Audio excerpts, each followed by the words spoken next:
মোদের গৌরব, মোদের আশা, আমরি বাংলা ভাষা। দর্শক, আপনাদের আমন্ত্রণ জানাচ্ছি অমর একুশে বইমেলা নিয়ে ৭১ টেলিভিশনের প্রতিদিনের আয়োজন বইমেলা প্রতিদিনে। আপনাদের সঙ্গে আছে আমি পার্থ সঞ্জয়। আপনারা জানেন প্রতিদিন ঠিক এই সময়ে আমরা জানিয়ে দেই মেলার খবর, পাঠকের খবর, লেখকের খবর, প্রকাশকের খবর এবং অবশ্যই নতুন এবং পুরনো বইয়ের খবর।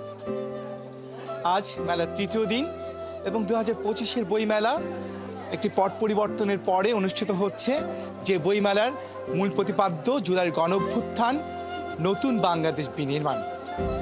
তো তৃতীয় দিন এবং তৃতীয় দিনে একটি বড় বিষয়, আজ সকালটায় এই বাংলা একাডেমিকে ঘিরে যে টিএসসি এবং যেই ঢাকা বিশ্ববিদ্যালয়, সেই জায়গাটি সরগরম ছিল। কারণ আজ বসন্ত পঞ্চমী, শুক্ল পঞ্চমী তিথির এই দিনে আসলে সরস্বতী পূজা অনুষ্ঠিত হয় এবং সকালে সেই পূজাটি অনুষ্ঠিত হয়েছে এবং যেই কারণে অনেক বিদ্যার্থী এসেছে, তারা সকালে পূজায় অংশ নিয়েছে, এখন আসলে বইমেলামুখী হয়েছে এবং সেই ভিড় আমরা দেখতে পাচ্ছি। এই ভিড়ের মধ্যে আজ তৃতীয় দিনে মেলায় নতুন বই এসেছে ৩২টি এবং এই ৩২টি সহ ৩ দিনে, প্রথম দিন তথ্যকেন্দ্রে কোনো বই জমা হয়নি, গেল ২ দিনে বই জমা হয়েছে ৪৫টি। দেখতেই পাচ্ছেন পাঠকরা আছেন। আমরা যদি একটু পাঠকদের সঙ্গে একটু কথা বলতে চাই, আমরা যদি একটু আপনাদের সঙ্গে সরাসরি যুক্ত হয়ে আমরা রয়েছি, একটু কথা বলা যায়, আমরা সরাসরি রয়েছি, একটু কথা বলি। কি ধরনের বই আসলে সরাসরি রয়েছে, কি ধরনের বই আপনারা পছন্দ করছেন? হুমায়ুন আহমেদের বই অ্যাজ ইউজুয়াল। হুমায়ুন আহমেদের বই। আর কি ধরনের বই আসলে আপনাদের তালিকায় আছে? সাদাত হোসেন, আনিসুল হক, এই তো এই তিনজনই। আমি একজন পাঠককে দেখতে পাচ্ছি এদিকে। আপনি আসলে কোন ধরনের বইয়ের পছন্দ করেন? আমি আসলে মূলত মানে ল্যাঙ্গুয়েজ জনার ডিফার করে না। আমি যে কোনো বই পড়ি, সেটা বাংলা হোক বা ইংরেজি হোক বা ফরেন হোক। আর আমি বইমেলাতে বিগত কয়েক বছর যাবৎ আসছি। অনেক ছোটোবেলায় যখন বইমেলা বইমেলা যখন আর্লিয়ার স্টেজে তখন এসেছিলাম, এখনও আসা হয়। আর এখনকার আমেজটা একটু অন্যরকম, কারণ করোনার সময় আমার মা, উনি নিজে একজন বিশিষ্ট লেখিকা, তো ওনারও বই বের হয়েছে অন্য প্রকাশ থেকে, তো এই কারণে আরেকটু বেশি ইদানিং আসা হচ্ছে।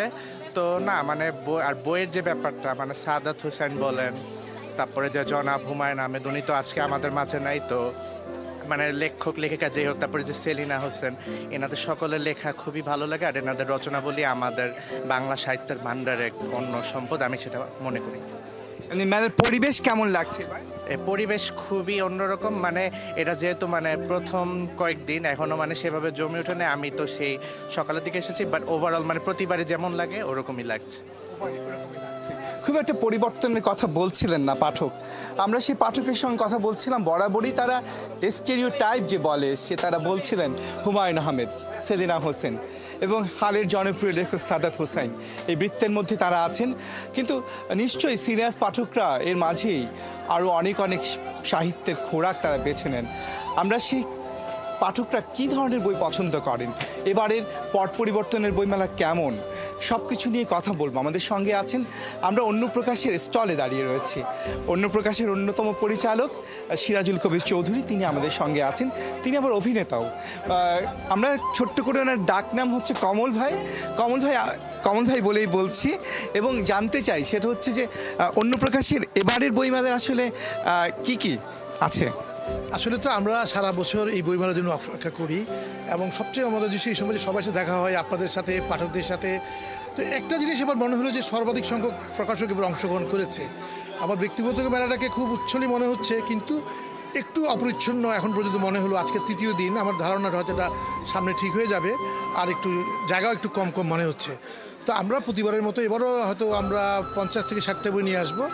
আর বরাবর মতো হুমায়ুন আহমেদ তো আছেনই, সাদাত হোসেনের কথা বলতে হয়। এছাড়া তরুণ যেই লেখক যারা আছেন, যারা ফেসবুকে খুব সরব, যারা ফেসবুকে লেখালেখি করেন, তাদেরও একটা ভালো পাঠক আমরা খেয়াল করছি। এটা নিজস্ব একটা পাঠক গোষ্ঠীর লেখকরা সৃষ্টি করেছেন।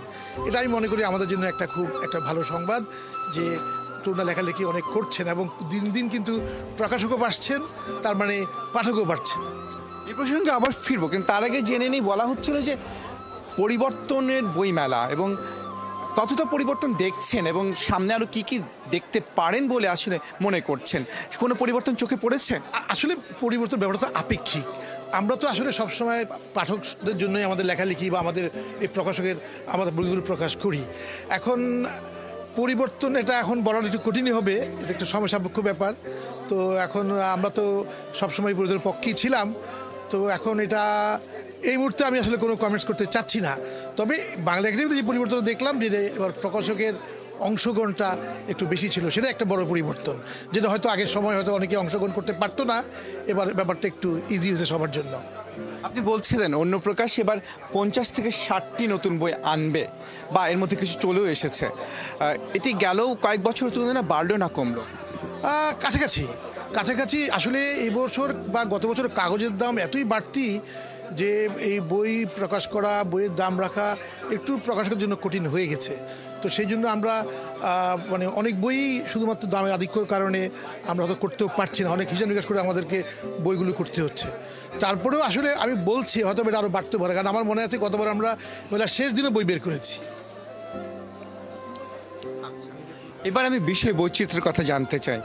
50 থেকে 60টি নতুন বই আনার যে পরিকল্পনা, তার মধ্যে যেগুলো চলে এসেছে এবং আগামীতে আসবে, সব মিলিয়ে মানে কি কি বিষয়কে আপনারা আসলে, ফিকশন তো থাকছেনই, নন ফিকশন আছে আপনাদের, এই অন্য প্রকাশে ঘিরে হুমায়ুন আহমেদের ঘিরে পাঠকের একটি বিষয় আছে, তো সেটিও একটু বলবেন, বৈচিত্র্যের কথা শুনতে চাই। আসলে হুমায়ুন আহমেদের ব্যাপারটা আমি এর মধ্যে আনবো না, উনি ব্যাপারটা, তারপরে আমাদের তো প্রায় 1002 বই তো আমরা প্রকাশ করেছি।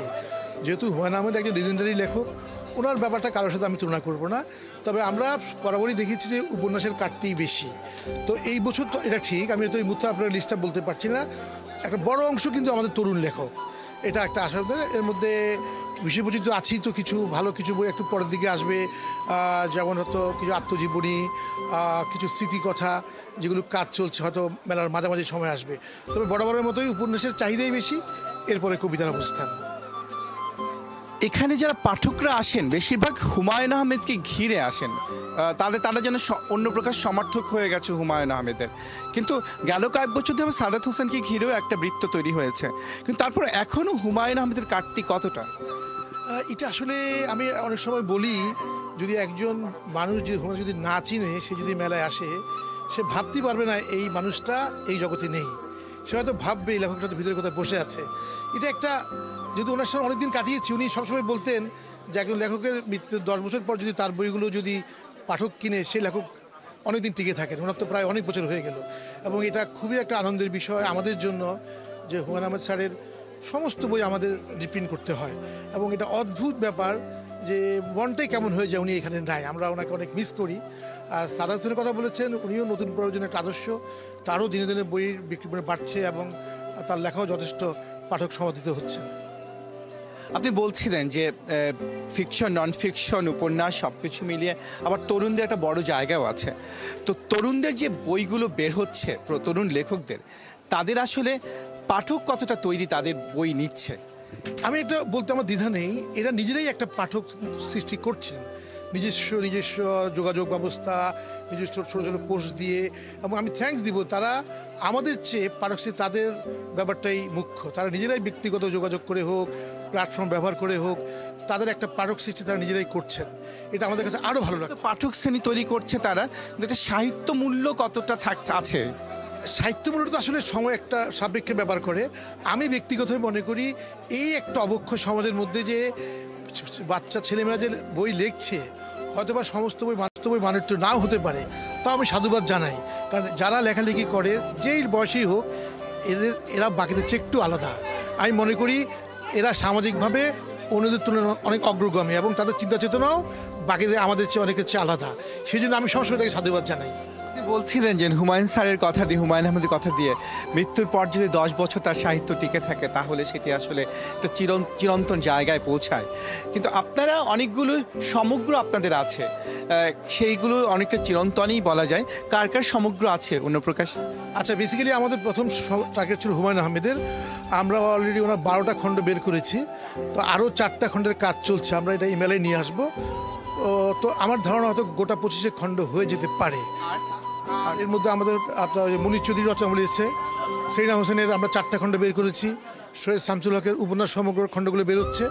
তো এর মধ্যে আমরা কিছু চিরায়িত কিছু বই করার পরিকল্পনা আছে, সেটা আব্দুল্লাহ আবু সাইদিরও সমগ্র। হ্যাঁ ওনার সমগ্র ছিল, কিন্তু আনফর্চুনেট বা ফর্চুনেটলি বলি, ওনার নিজস্ব প্রকাশনের কারণে উনি বইগুলো এখন ওনার ইয়েতে নিয়ে নিয়েছেন। এখন আমরা বই বের করছি না, উনি নিজেই বের করছেন এখন। আমি সময় ফুরিয়ে এলো কমল ভাই, আমরা বিদায় জানাবো আপনাকে, কিন্তু তার আগে দর্শককে একটু বিদায় নিয়ে দিতে চাই। দর্শক, ছিলাম আসলে অন্যপ্রকাশের পরিচালক কথা বলছিলেন, জানাচ্ছিলেন তাদের এবারের বইয়ের পসরা নিয়ে, এবং সেই পসরার কথা জানলাম। এবং এমনই করে প্রতিদিন আমরা হাজির হয়ে যাব অন্য কোনো প্রকাশকের সঙ্গে কিংবা অন্য কোনো লেখকের সঙ্গে, জানিয়ে দেব তার লেখার খোরাক কী, বইয়ের প্রকাশক বলবেন তিনি আসলে তারা কোন ধরনের বইগুলো প্রকাশ করছে, পাঠক কী বই যাচ্ছে, সব কিছু মিলে বইমেলার সব খবর আমরা জানাবো। আজকের জন্য বিদায় নিচ্ছি, আগামীকাল আবারও ঠিক এই সময়ে ৭১-এর সঙ্গে থাকুন।